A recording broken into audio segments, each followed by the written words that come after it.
We also learned, which was a shock to me, that the FHA was actually giving mortgages to illegal aliens. So they were actually buying homes. I thought they were just supporting the home prices via the rental market, but they were actually buying homes. So the fraud is getting cleaned up, and this is long term. This is good for the housing market as prices go lower and affordability turns around. We'll have a nice recovery on the other side. But unfortunately, the messaging from the Trump administration is poor.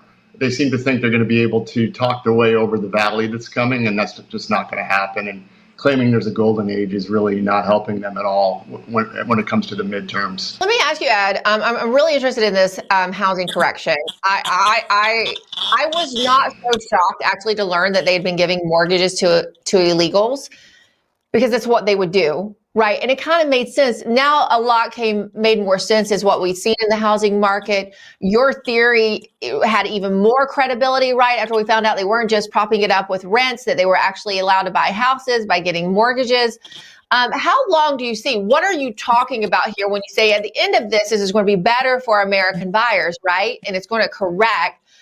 How many years will we get to the better side of this? How many years will it take?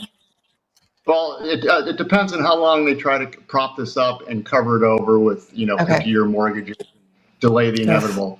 What you want to see is a quick, sharp correction, a clearing of the market. They'll be paying for those that are over levered, but then people will step in and buy, and then when you buy, you generate a whole host of economic activity on the other end of that. People furnish their homes, a lot of ancillary services. But we're going to have a recession first. And to deny it and to pretend it's not happening is a folly, because elections on the margin are about the economy. Reagan won in 1980 because real wage growth was -2%, Bill Clinton in 92, and Trump in 2024. So as we head into the midterms, his policies are taking longer than they're advertising to take effect. So real wage growth is not really there yet, especially with layoffs coming. So they just need to be more honest about what they inherited, why it's going to go lower, and why their policies are going to take us out of this. And if they can do that, there's a shot at least course correcting a little bit on the midterms. But unfortunately, I think it's too late unless they really do a 180 on the messaging.